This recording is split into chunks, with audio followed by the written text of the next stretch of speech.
Welcome to your weekly news source, Paulcast News. My name is Paul Zastroki, and I am here to deliver this week's breaking stories. We have just received some disturbing information on a breaking news story in the Buffalo, New York area. A bison is sought in the case involving the alleged bullying of another bison in Buffalo, New York. Pictured here is an artist's rendition of the attacker. He is described as a brown male between the ages of 2 and 5, with shaggy hair, weighing roughly 1,500 pounds. The attack happened Friday early evening when Victor was trotting through the park. Victor was approached by the accused bully and was physically and verbally attacked. There was only one witness to the attack, Jeannie Womack, an area resident. This huge male buffalo was bullying the smaller male buffalo, and it wasn't doing anything. What did the buffalo look like when it started to attack? Can you show us? It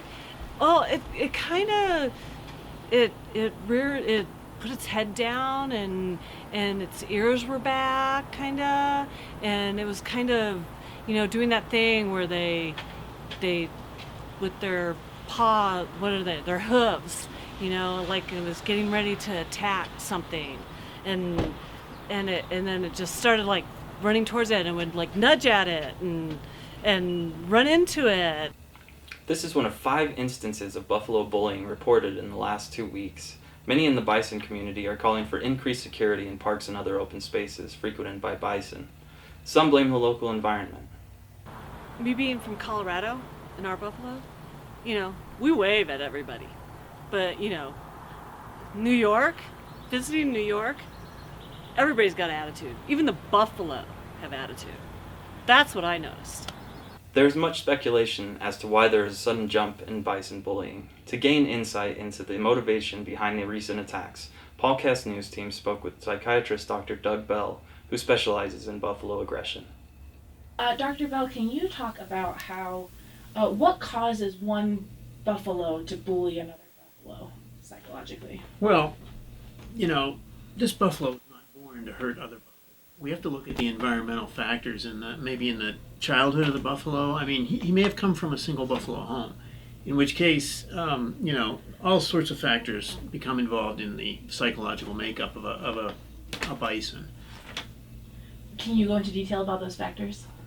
Well, I mean, typically bullies, especially buffalo bullies, are buffalo that have been bullied when they were young buffalo, and then they grow up to be buffalo who bully other young buffalo. It's an endless, vicious cycle. How do we break this vicious cycle of buffalo bullying buffalo?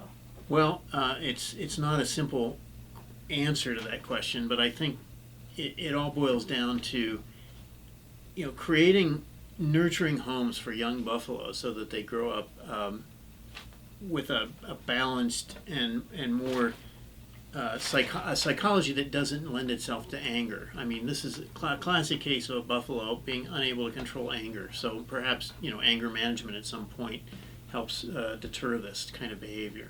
Now, we've heard that you have headed up the controversial Buffalo Family Services Department here in New York that takes aggressive buffalo out of their environments, places them with a nicer family. How is that program going? I would like to see the program continue because I think it's doing very good work for the local buffalo. Police are currently investigating the incident. In the meantime, bison families are encouraged to set curfews for their children and to look for any signs pointing to involvement in the bullying. That's our area news for the evening. Thanks for watching.